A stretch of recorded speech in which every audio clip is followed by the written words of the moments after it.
जय गुरुदेव, जय गुरुदेव, जय गुरुदेव।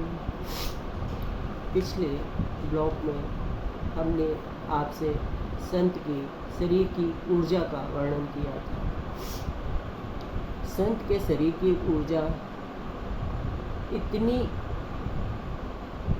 मजबूत होती है कि उसका सानिध्य जिस ने पाया होगा, लेकिन मैं एक सच्चे संत की बात कर रही हूँ जिसने अपने जीते जी ईश्वर की प्राप्ति कर ली है, जिसने अपने ऊर्जा को उस ईश्वर के प्रति समर्पित कर दिया हो, वो कहीं और अन्यत्र न उलझा हुआ हो। ऐसे संत की मैं चर्चा कर रही हूँ। तो संत का जीवन जीवों के कल्याण के लिए इस धरती पर होता है और वो अपनी ऊर्जा से, अपनी वाणी से हर जीव का कल्याण करते हैं। इसके साथ साथ हम में और आप में भी उसी ईश्वर का अंश छिपा है और उस ईश्वर के अंश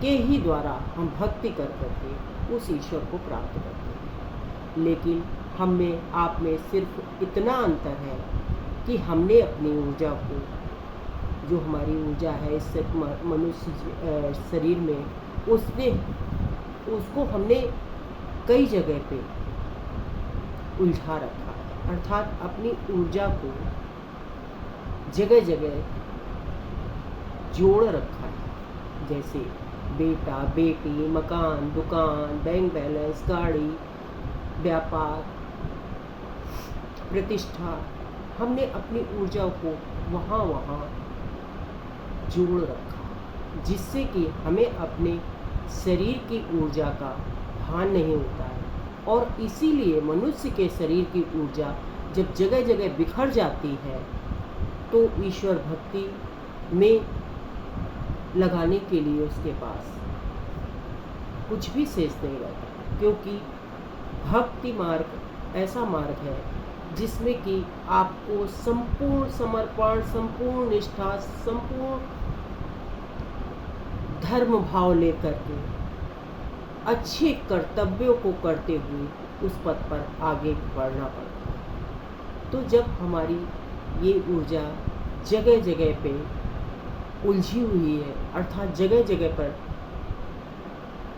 फंसी हुई है, तो हम अपनी ऊर्जा को स्वयं समेट पाए, ये बहुत ही असंभव कार्य है। इसीलिए हमें एक गुरु की आवश्यकता है, क्योंकि ऊर्जा का एक ट्रांसफार्मर कह ले या ऊर्जा का एक मुख्य केंद्र कह ले, उस गुरु के पास होता है, क्योंकि उसने अपनी ऊर्जा से उस परमपिता परमेश्वर को प्राप्त कर लिया होता है। और जब वो प्राप्त कर लेता है तो मैंने पिछले एपिसोड में बताया आपको कि उसके शरीर का ये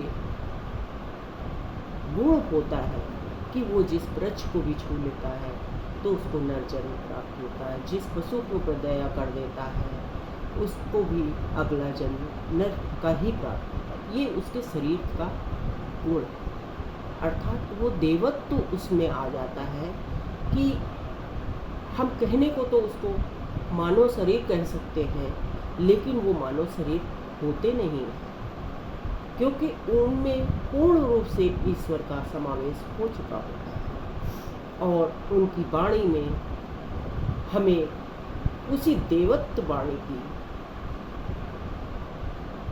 एक झलक मिलती है, जिसको कि हमारी आत्मा तो समझ जाती है कि इस संत के पास जरूर कुछ ऐसा है जो मुझे खींच रहा है, अर्थात मुझे आकर्षित कर रहा है। उसकी वाणी में एक ओज है जो हमारे तन मन धन, मतलब तन मन को बिल्कुल एकदम ऊर्जावान बना रही है। ऐसा उस संत के पास जाकर हमको महसूस होता है। ये हृदय हमारा उस चीज़ को आभासित करता है कि ऐसा महसूस होता है कि उनका आशीर्वाद या उनकी वाणी हमारा कल्याण कर।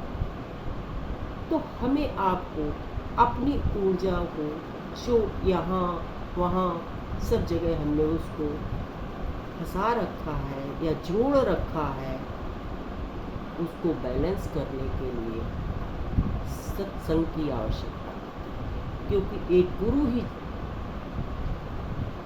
ऐसा मार्गदर्शक होता है जो हमको आपको इन तमाम जगहों से छुड़ा करके और उस प्रभु की ओर लगाता है। आपने देखा होगा कि जब आपकी चेतना जो आपके अंदर एक हृदय के रूप में, जीवात्मा के रूप में बैठी हुई है, वो अगर कहीं पे भी उलझ जाती है तो वैसा ही सोचने लगती है। अगर हम किसी बुरे कर्म की ओर जाते हैं तो हमारा मन, बुद्धि, चित्त उसी तरीके से सोचने लगता है और हम उसी तरीके के कर्म करते चले जाते हैं। इसके विपरीत जब हम कोई सत्कर्म करते हैं तो हमारा जीवन एक निर्मलता लिए हुए आगे प्रभु भक्ति की ओर बढ़ने लगता है। तो इसीलिए संत कहते हैं कि अपने आप को समेटो। समेटने का मतलब ये नहीं है कि हम शारीरिक रूप से अपने आप को समेटें। समेटने का मतलब यही है कि जहाँ हमारा मन उलझा है, जहाँ हमारा चित्त फंसा हुआ है सांसारिक माया मोह में, वहाँ से धीरे धीरे उन रिश्तों से, उन प्रतिष्ठा और धन वैभव से अपने आप को धीरे धीरे उस जगह से खींच कर प्रभु को उस जब आपके अंदर प्रभु नाम का संकीर्तन चलने लगेगा तो निश्चित सी बात है कि आपके जीवन में भक्ति मार्ग का प्रादुर्भाव हो जाएगा। इसलिए हम आप भी उसी चेतन सत्ता से जुड़े हुए हैं जिसका कि गुरु हमको भान कराते हैं, नामदान देकर, गुरुदीक्षा देकर, अपने अनुभव बताकर, अपना सत्संग सुना करके उसी तरीके से हमारे अंदर की भी चेतना शक्ति धीरे धीरे धीरे धीरे निर्मल होते हुए प्रभु प्रेम से जुड़ जाती है। और जब ये हमारा हृदय निस्वार्थ भाव से उस प्रेम की ओर बढ़ने लगता है तो मुझे गुरु महाराज के कहे हुए वो शब्द याद आते हैं कि मुझे कोई नहीं खरीद सकता।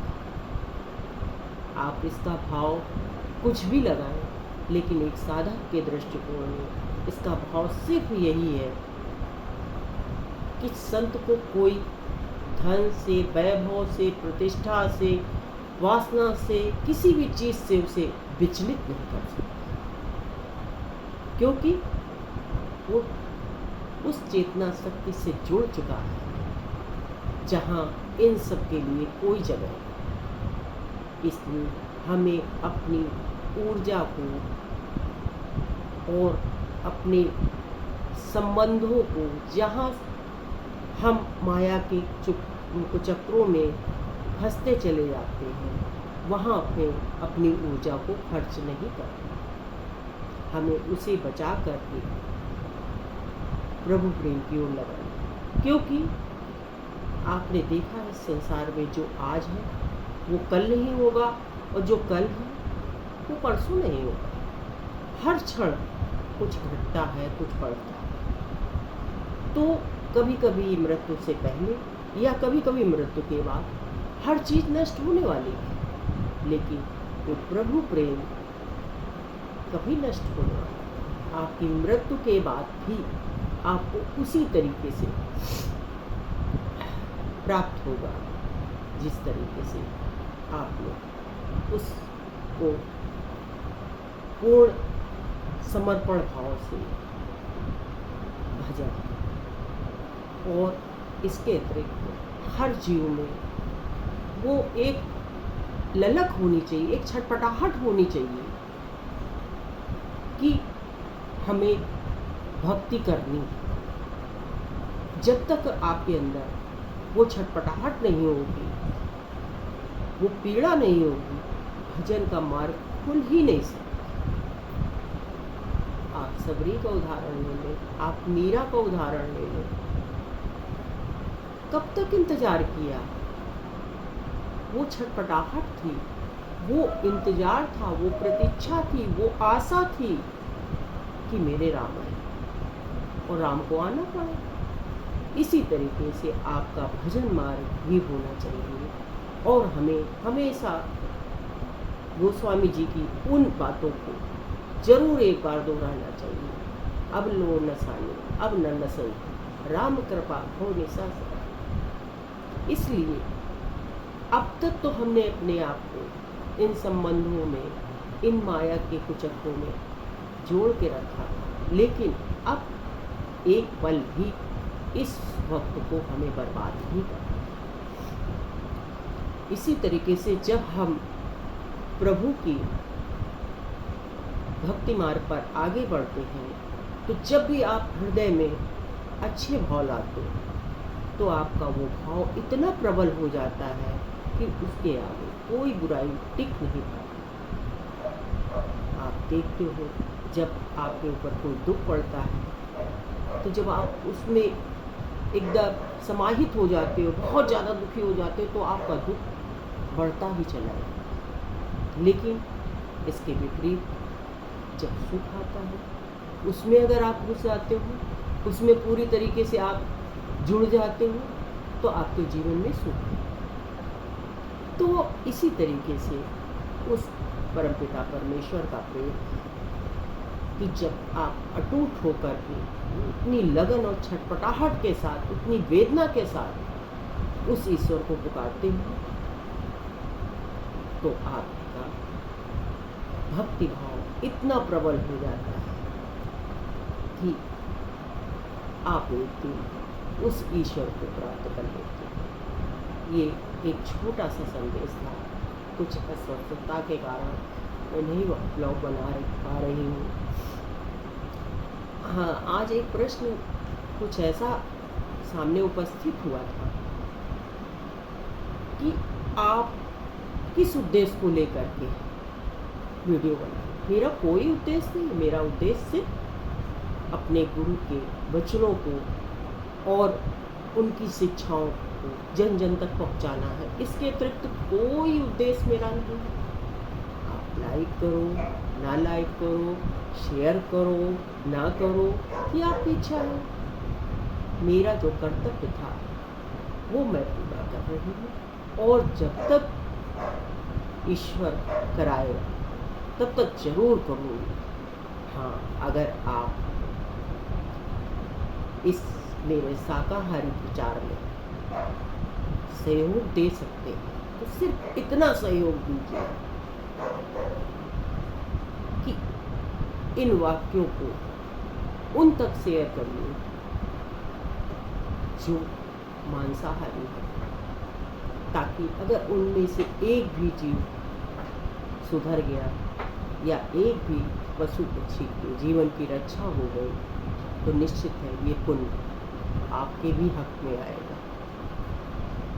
और इस विषम परिस्थितियों में ये गुरु महाराज की वाणी है, मेरी अपनी कोई नहीं, कि मांसाहारी और शराबियों पर जो गाज गिरेगी वो आने वाला वक्त बताएगा। इसलिए मेरे प्रचार का सिर्फ एक यही कारण है, जो बच जाए वही अपना। जय